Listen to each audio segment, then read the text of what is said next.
Okay, so welcome back. I went ahead and I pulled up my Tall Tales reading questions document. Mine says copy, but yours will say your name, and you'll find that in Google Classroom. Um, I don't know why that was funny, but it was. Anyways, yesterday we did Monday's questions, and I highlighted my answers in yellow to make it my teacher's life easier when she looks at my questions and answers. So we're going to scroll down to Tuesday. It says, after watching today's video, which was the tale of John Henry, answer the questions below. Which tall tale story did you choose to read? Well, we didn't really choose. I made you, but we're still going to write the answer there. Um, the tall tale I read today was the tale of John Henry. And that's a book title. So whenever we have a book title, we capitalize the tale of John Henry. So we capitalize that. And we also underline the book title, just for all you people trying to do a fantastic, spectacular job. And then I'm going to highlight my answer while I'm doing it. Second question, who is the main character of this story? That's easy, right? Well, actually, this one's a little bit tricky because there's just several main characters because there's some characters that are telling the story, right? So the main characters. So I'm gonna put an S there. So I think our grandma, Sam, I think they're all main characters. And then of course, John Henry.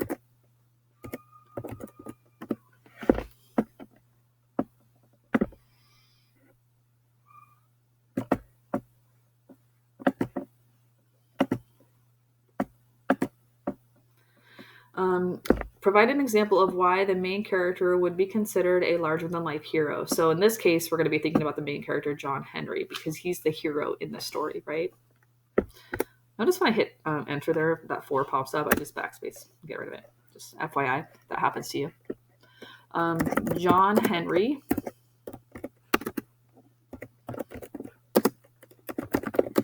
would be considered a larger than life hero because, so make sure that we're restating the question so that we write incomplete sentences.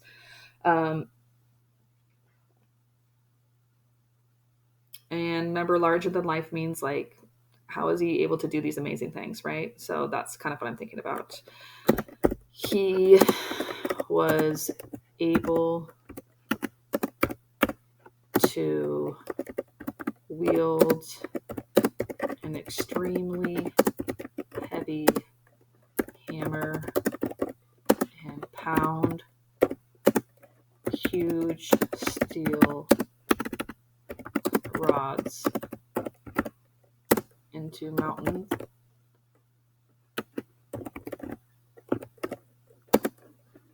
faster than anyone else. So fast, as a matter of fact, that he beat a machine.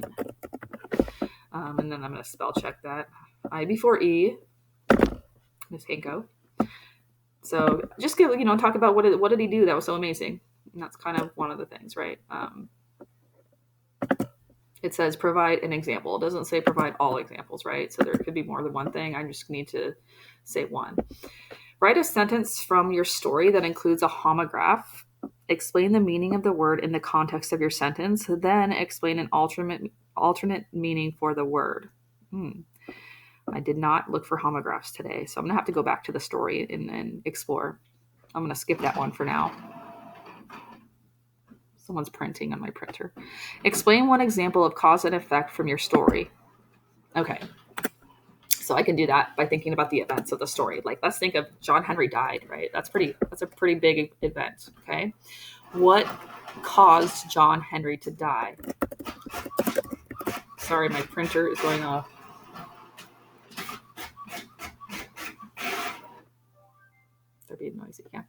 John Henry died because he had a contest with a machine during blazing heat. I might describe this a little bit better. He pounded more steel rods into the mountain,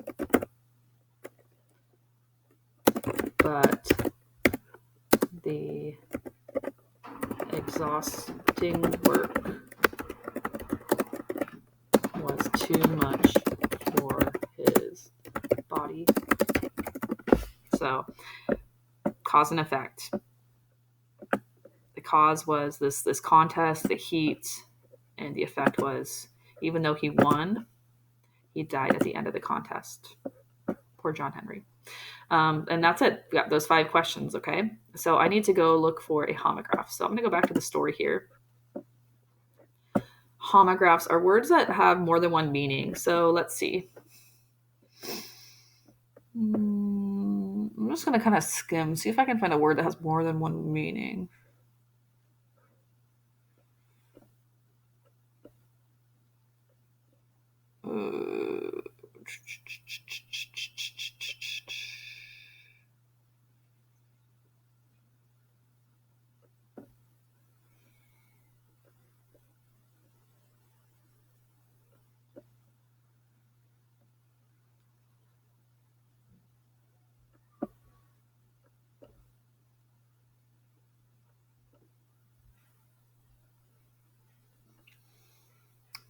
That's a really good simile there, but we're not looking for similes, are we? We're looking for multiple meaning words. I probably passed one. You guys are probably screaming at me going, there's one right there, there's one right there, right?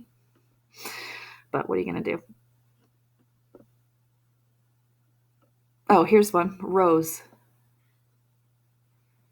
Okay, it says, dust and dirt rose into the air and people were sweating and choking. So one of the things I'm supposed to do is write a sentence.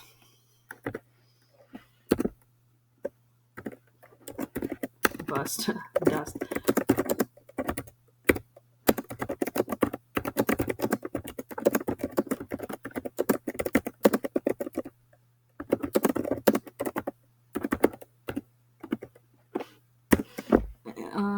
I'm going to go ahead and I'm going to underline that to make it.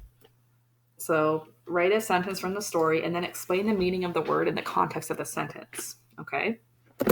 So you'd say something like, in this sentence, the word rose means go up. The dust and dirt was flying up into the air, causing people to choke, right? So rose means go up. However, another meaning for the word rose is a flower. So when they said dust and dirt rose up into the air in John Henry, they were not talking about flowers going into the air, right? That is the wrong meaning for the word rose in this context. So there is that. So you are going to do the Tuesday questions today. If you want to copy rose and use that one also, you may. I give you my permission. If you want to challenge yourself and try to find a different one, you may do that also. But we're done today.